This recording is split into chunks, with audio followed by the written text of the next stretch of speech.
تھے نہیں.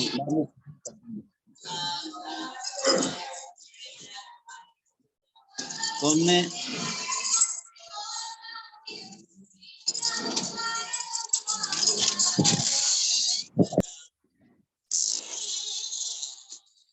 عقیدہ ابنیت اور تثلیث وغیرہ پہ گزشتہ اسباق میں ہم نے تفصیل سے بات کی ہے.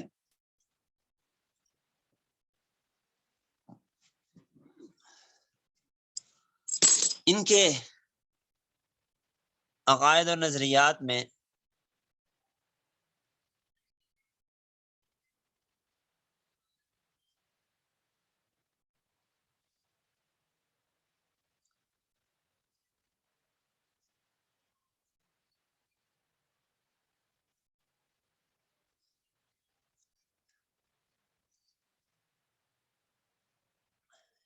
بنیادی عقائد، بنیادی باتیں وہ یہی ہیں کہ عیسیٰ علیہ السلام اللہ تعالیٰ کے بیٹے ہیں اور خدا کی خدائی میں شریک ہیں اور خدا تین ہے،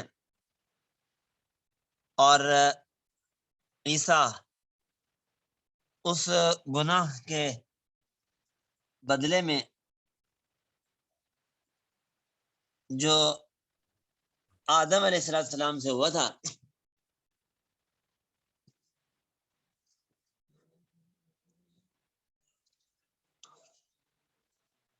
دانا کھانے کا، اس کی پاداش میں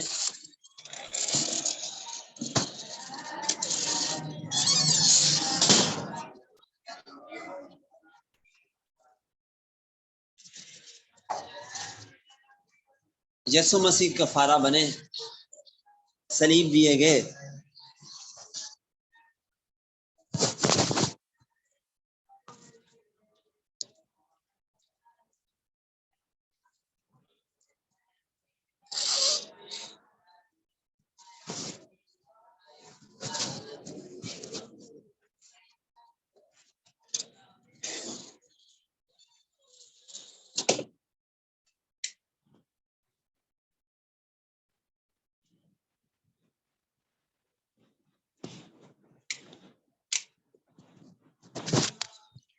اور ہمارا ازلی گناہ جو تھا ہمیشہ کا، وہ اس ذریعے سے معاف ہو گیا.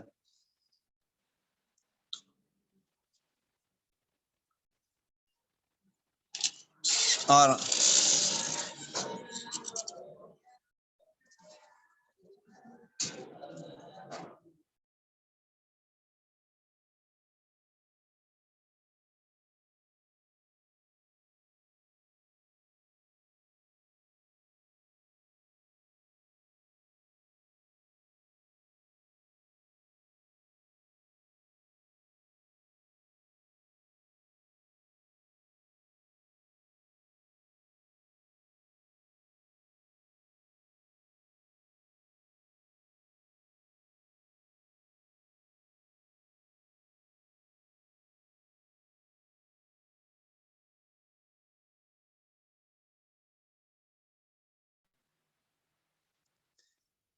تو بات ہو رہی تھی کہ کفارے کے عقیدے پہ ان کا ایمان رکھنا لازم اور ضروری ہے، اور ظاہر بات ہے کہ کفارے کا عقیدہ عقل کے بھی منافی ہے. نقل کے منافی تو ہے ہی، عقل کے بھی منافی ہے.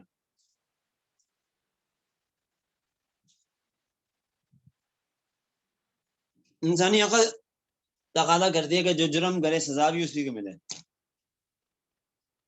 نہیں کہ جرم تو کوئی کرے اور سزا کسی کو دی جائے.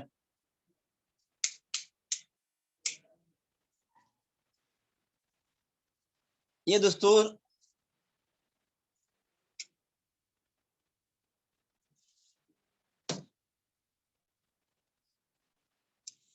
دنیوی اعتبار سے بھی چلنے والا نہیں ہے، چاہے جائے کہ دینی اعتبار سے یہ اصول کار فرما ہو.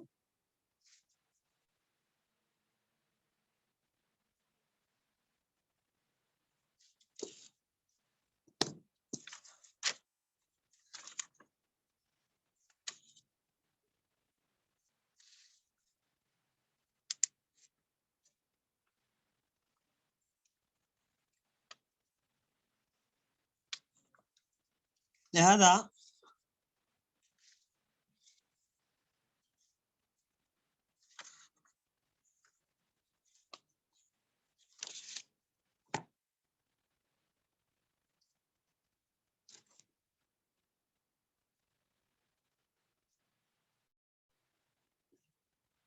جو عقیدہ عقل کے نقل کے سب کے خلاف ہے، منافی ہے، اس کو کیسے تسلیم کیا جا سکتا ہے؟ تو اسلام نے، قرآن نے تو کہا لا تزر وازرۃ وزر اخرى، کوئی بھی دوسرے کا بوجھ نہیں اٹھائے گا کہ جرم کوئی کرے گا اور سزا کسی کو ملے، ایسا نہیں ہے۔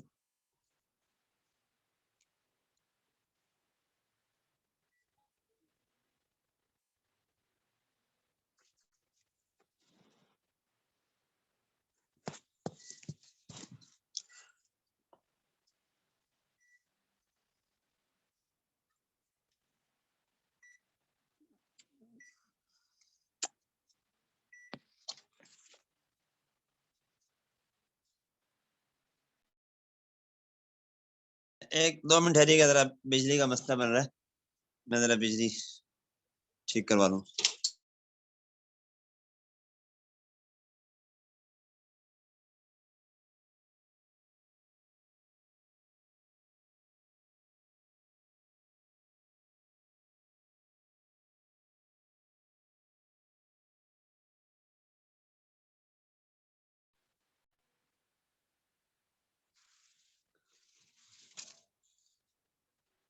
بات ہو رہی تھی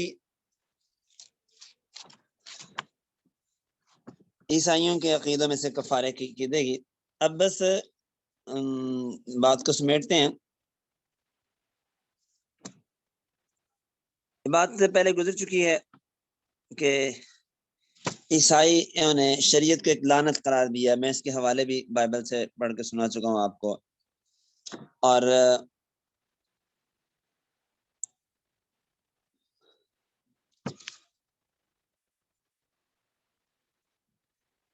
یہ کہہ دیں کہ انسان شریعت پر عمل کر ہی نہیں سکتا، حالانکہ اسلام بتاتا ہے کہ شریعت ذریعہ ہدایت ہے،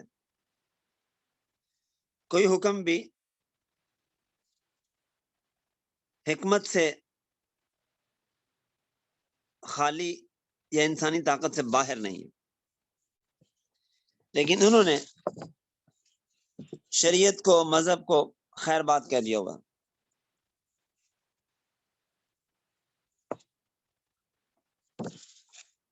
یہ بات میں نے آپ کو تھوڑی سی تفصیل سے پہلے عرض کی تھی، میں خلاصہ پھر عرض کیا دیتا ہوں اس بات کا۔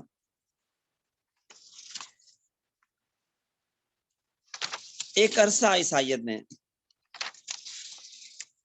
اور ان کی حکومتوں نے صلیب کے پرچم تلے گزارا ہے، اور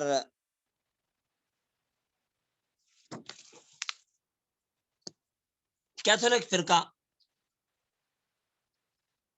یہ عیسائیوں میں قدیم فرقہ ہے، بڑا فرقہ ہے۔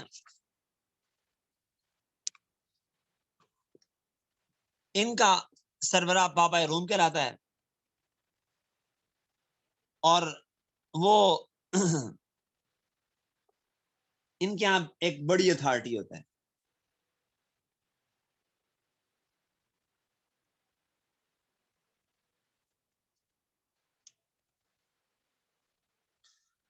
اور ثواب دیدی اتھارٹی اس کے پاس ہوتی ہے، دلیل اور برہان پر مبنی نہیں۔ مثلا اسے حق حاصل ہے کہ وہ کسی چیز کو حلال کو حرام بتائے، حرام کو حلال بتائے، کوئی اس سے پوچھنے والا نہیں، پوچھ نہیں سکتا کوئی اس سے۔ کیتھولک کا معنی ہی ہوتا ہے سواد اعظم، جیسے ہمارے یہاں بریلوی اپنے آپ کو سواد اعظم کہلاتے ہیں، کہتے ہیں، تو یہ سواد اعظم کہلاتے ہیں۔ اور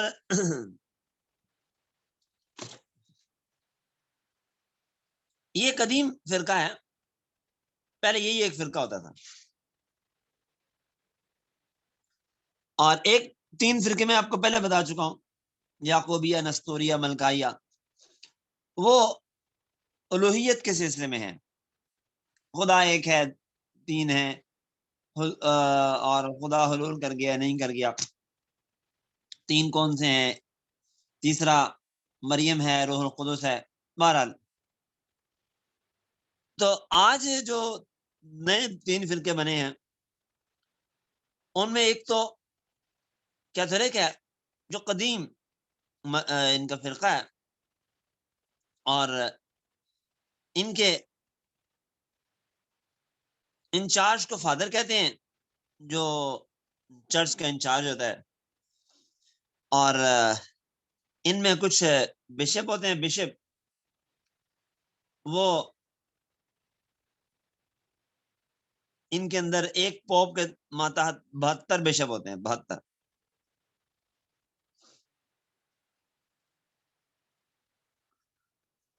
اور کفارہ گناہوں کا اسی کے پاس ہوتا ہے، یہی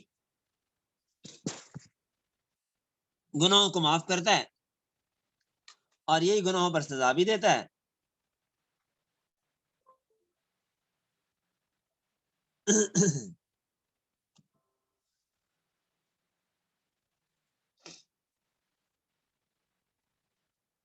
تو یہ ایک قدیم فرقہ ہے کیتھولک.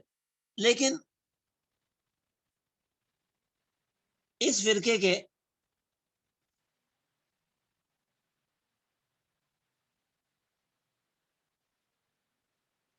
سربراہوں میں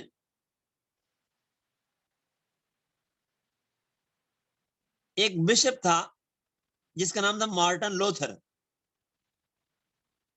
جرمنی کا رہنے والا تھا.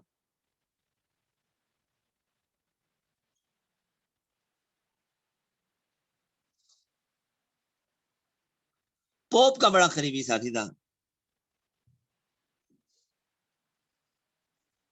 پوپ کے پاس مرد بھی آتے تھے، عورتیں بھی آتی تھیں اپنے گناہوں کو بخشوانے کے لیے.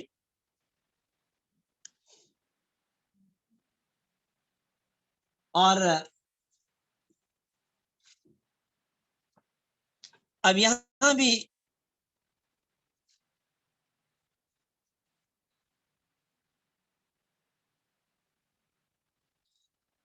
پوپ اور پادریوں کی کہانیاں ہیں بہت سی. اب آپ کو کیا سنائیں. میں نے عرض کیا تھا کہ کتاب ہے پادریوں کے کرتوت.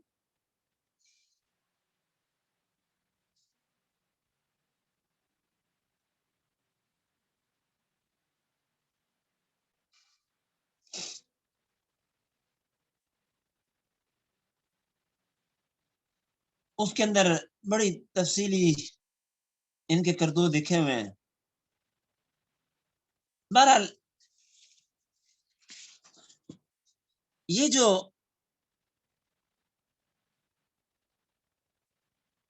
پادری تھا یہ عورتوں سے جہاں نذرانے وصول کرتا تھا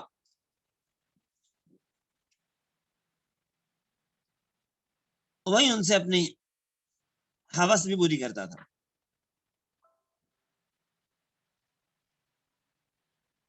اور اس پادری کو اس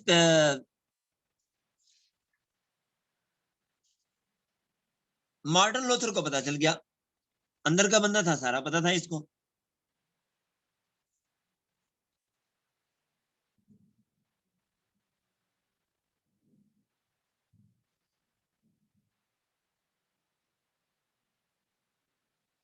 چنانچہ مارٹن لوتھر نے اس کے خلاف محاذرائی کی. چلیں میں تھوڑی سی آپ کو بات سنائی دیتا ہوں، بات آئی تو.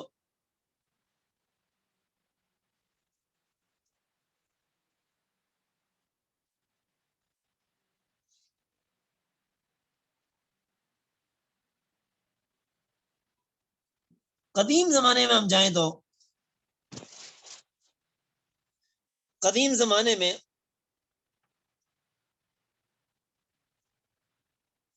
کلیسا کا انتظام 5 بڑے پادریوں کے ذمہ تھا.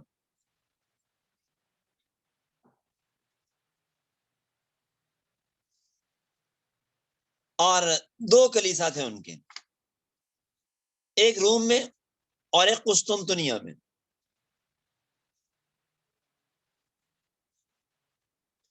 رومی کلیسا جو تھا ان کو اس بات پر ناز تھا کہ پطرس اور پولس نے روم میں وفات پائی ہے، لہذا رومی کلیسا ہی عیسائیت کی اصل روایات کے لمبردار ہے. پطرس کون؟ پطرس جسے سینٹ پیڈر بھی کہتے ہیں، وہ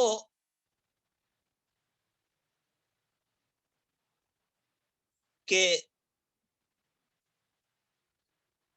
آج کا ہر ایک پاپا اعظم اس کا جانشین سمجھا جاتا ہے. پیترس کا ہر پاپا روم اس کا جانشین سمجھا جاتا ہے، اور وہ بھی معصوم تھا، اور بعد میں آنے والا ہر پاپا اعظم بھی معصوم ہوتا ہے، اس سے غلطی نہیں ہو سکتی، گناہ نہیں ہو سکتا، وہ جو بھی کرے وہ حق ہی حق ہوتا ہے. دوسری طرف زمانے میں قسطنطنیہ کا کلیسا تھا، اور یہ بھی اپنے آپ کو کچھ کم اہم نہیں سمجھتا تھا.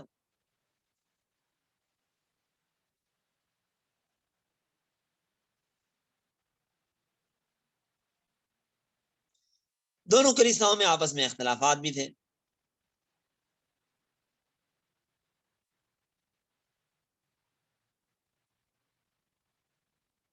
تو ہوا یہ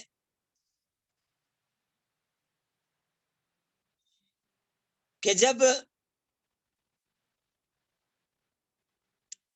صلیبی جنگوں کے دوران عیسائی فوجوں نے کلیسائے قسطنطنیہ کے علاقوں کو تہس نہس کیا تو اختلافات ان کے بڑھ گئے.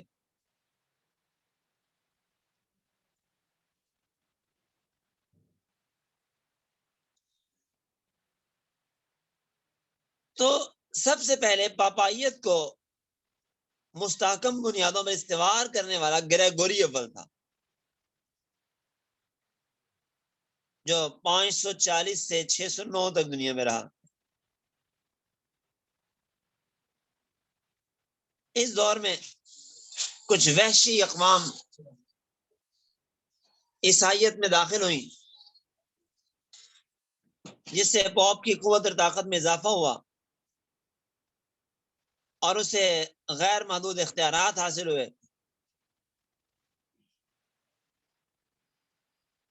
بڑے بڑے عیسائی بادشاہوں کو بھی پوپ کی حمایت حاصل کیے بغیر گزارا نہیں تھا. تو پوپ کی یہ طاقت کا دور 800 عیسوی سے شروع ہوا.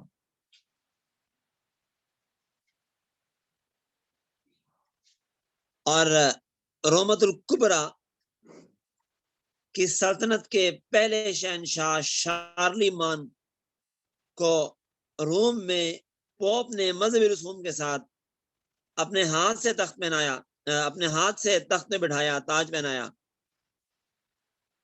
اور اس سلطنت کا نام مقدس سلطنت روما رکھا گیا. پوپ نے شارلی مان کو سلطنت کا فرمان روا بنایا، اور فرانس، جرمنی، اٹلی، وسط یورپ کی ریاستیں، یوگوسلاویا، رومانیہ، یہ سارے علاقے اس زمانے میں اس کے ماتحت تھے. ان سب علاقوں کا فرمان روا تھا یہ، یعنی عیسائیت کا.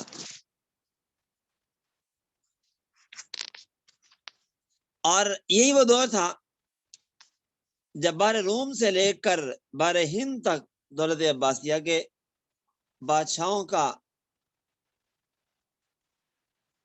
دورہ تھا، ان کی حکومت تھی. اسپین میں عرب سلاطین کے ہاتھوں مرتبہ اور خرناطہ کی بنیادیں رکھی گئی تھی. 800 عیسوی کے بعد پوپ ہی یورپ کا مانوی فرمان روا تھا، یعنی حقیقت میں وہی حکمران تھا۔ چنانچہ اس کے بعد 16ویں 17ویں صدی عیسوی تک یورپ کے بادشاہوں کے تخت و تاج عملاً پوپ کے ہاتھ میں تھے، جسے چاہتا تھا بٹھاتا تھا، جسے چاہتا تھا محروم کرتا تھا۔ شارلیمان جب فوت ہوا تو اب انتشار پیدا ہو گیا ملک کے اندر، تو پوپ ہی اس کی جگہ پہ خود مختار ہو کے بیٹھ گیا۔ اب ہر بادشاہ کی تاج پوشی پوپ یا اس کے مقرر کیے ہوئے نائب بھی کیا کرتے تھے۔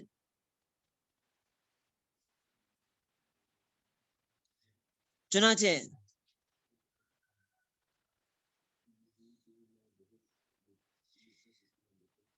سات اس کے بڑے نمائندے تھے جو یہ کام کیا کرتے تھے، جن میں 3 پاپائیت کے نمائندے تھے اور 4 نمائندے روسا کے تھے، وہ قسطنطنیہ کی جو کلیسا تھا۔ بہرحال یہ عیسائیت کا عروج کا دور تھا۔ اب اس میں زوال کہاں سے شروع ہوا؟ آپ اندازہ لگائیں کہ پوپ اتنا بڑا بادشاہ تھا کہ بڑے بڑے حکمرانوں کے دربار اس کے دربار کے سامنے شرماتے تھے، کوئی حیثیت نہیں تھی۔ پوپ کا تاج جس پر لاکھوں کے جواہرات جڑے ہوتے تھے، اور پوپ کے مرنے کے بعد جب نیا پوپ مقرر کیا جاتا تھا تو اسے بھی انہی مذہبی رسومات کے ساتھ تاج پوشی کروائی جاتی تھی۔ پوپ کی خاص جو جاگیر ہوتی تھی اس کا رقبہ 13ویں صدی عیسوی میں 17,000 مربع میل تھا۔ چنانچہ ویٹیکن سٹی جہاں پوپ کا محل تھا، 1377 عیسوی میں پوپ گریگوری 11 نے اسے اپنا مستقل مستقر بنایا۔ تو آپ اس کی وسعت کا اندازہ لگائیں اس بات سے کہ یہ ویٹیکن سٹی میں جو محل تھا یہ 1151 فٹ لمبا اور 776 فٹ چوڑا تھا۔ اس میں 4000 کمرے تھے، کئی منزلیں تھیں، بہت سی سیڑھیاں اور باغات اور بڑے بڑے ہال۔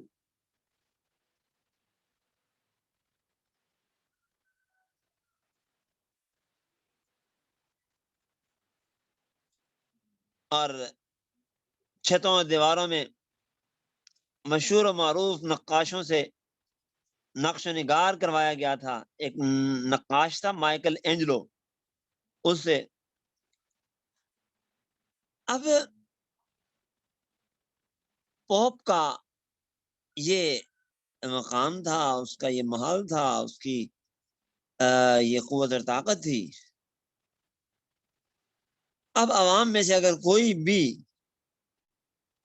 سرکشی کرتا تھا تو اسے بے دینی اور الحاد کی سزا دی جاتی تھی۔ اب کچھ سرکشیاں بڑھنے لگی، ظاہر ہے جب پوپ خدا بنا بیٹھا تھا اور وہ سرکشی کے آخری ہاتھ پہ پہنچا ہوا تھا تو اس کی عوام میں سرکشی آنا تو ایک بدیہی سی بات تھی۔ چنانچہ 1248 میں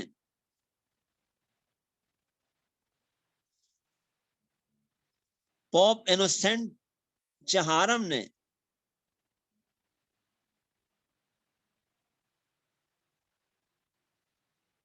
تفتیشی عدالت کے نام سے استحصال الحاد کے لیے عدالت قائم کی۔ جس کی شاخیں پورے یورپ میں تھی، اور 15ویں صدی عیسوی میں یہ عدالت اپنے شباب پر تھی۔ ہر شخص جس کے خلاف پوپ کی بے چون و چرا اطاعت سے سرتابی کا شبہ ہوتا تھا، گرفتار کر کے ججوں کے سامنے پیش کیا جاتا تھا، اور نہ تو اسے صفائی کا موقع دیا جاتا، نہ الزام لگانے والے کا پتہ ہوتا، بس بند کمرے میں اس کے خلاف فیصلہ ہوتا، اور ملزم اقرار کرے یا انکار، بہر صورت موت ہی موت ہوتی تھی، اور کچھ بھی نہیں ہوتا تھا۔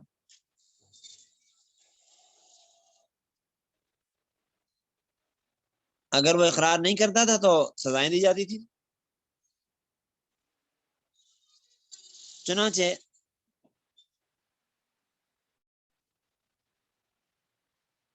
اسے اقرار کرنا ہی پڑتا تھا۔ کہتے ہیں کہ 1441 سے 1808 تک ان احتسابی عدالتوں نے تقریباً 3,40,000 آدمیوں کو سزائیں دی۔ ان میں سے 32,000 لوگوں کو دہتی ہوئی آگ کے اندر ڈالا گیا۔ یہاں تک کہ اٹلی کے مشہور سائنسدان دان برونو کو بھی اشاعت علم کے جرم میں آگ میں ڈالا گیا۔ گلیلیو جیسے ماہرین سائنسدانوں کو سزائیں دی گئیں۔ اب لوگوں میں کلیسا سے ایک نفرت پیدا ہونا شروع ہو گئی۔ پھر یہ بھی ہوا کہ چونکہ پولس نے بخشش کا، معافی کا ایک سلسلہ شروع کیا تھا،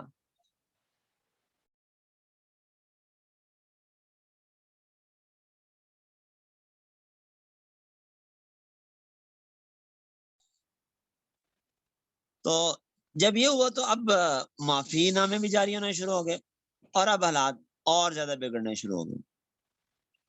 تو بات ساری شروع ہوئی تھی کہ یہ شریعت سے بغاوت کا سلسلہ کب سے شروع ہوا اور کیسے شروع ہوا۔ تو اب آج کچھ بجلی کا مسئلہ ہو گیا تھا تھوڑا سا، اور